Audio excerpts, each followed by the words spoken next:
Hello Year 3.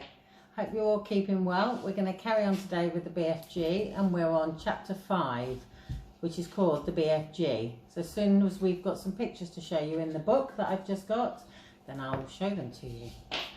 The giant picked up the trembling Sophie with one hand and carried her across the cave and put her on the table.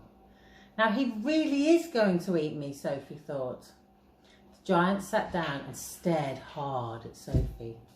He had truly enormous ears. Each one was as big as a wheel of a truck, and he seemed to be able to move them inwards and outwards from his head as he wished. "I is hungry," the giant boomed.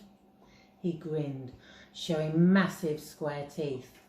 The teeth were very white and very square, and they sat in his mouth like huge slices of white bread. "But please don't eat me," Sophie stammered. The giant let out a bellow of a laugh. "Just because I is a giant, you think I is a man gobbling cannibal," he shouted. "You is about right. Giants is all cannibal and murderful. And they does gobble up human beings. We is in giant country now. Giants is everywhere around.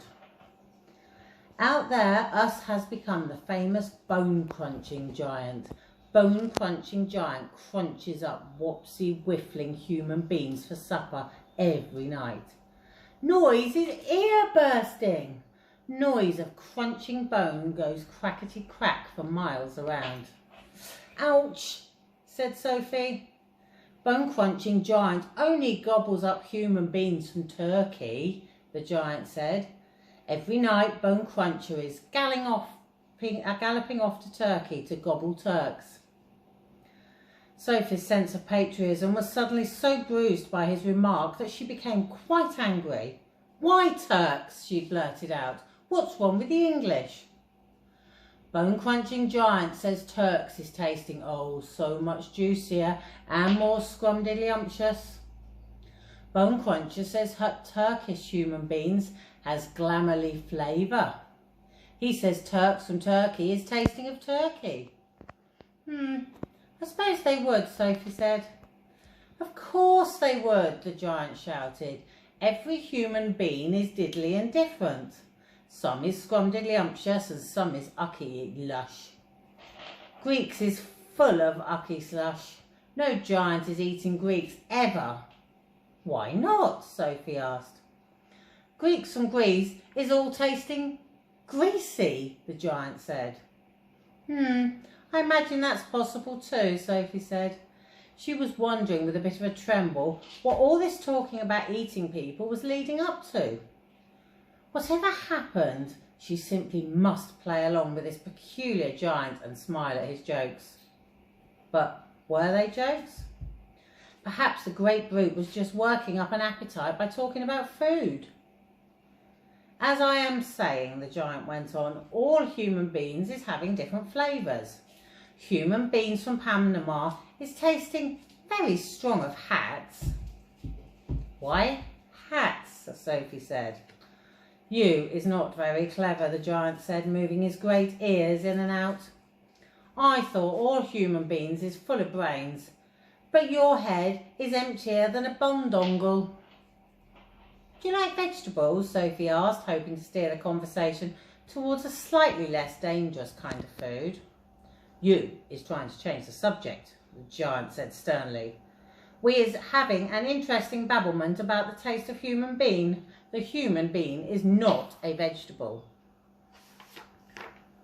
"Oh, but the bean is a vegetable," Sophie said.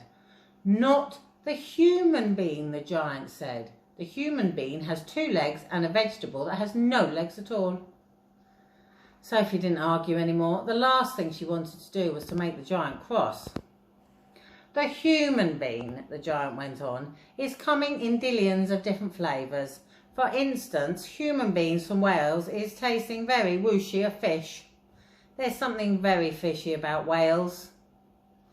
"You mean Wales?" Sophie said. "Wales is something quite different. Wales is Wales," the giant said. "Don't gobble funk around with words.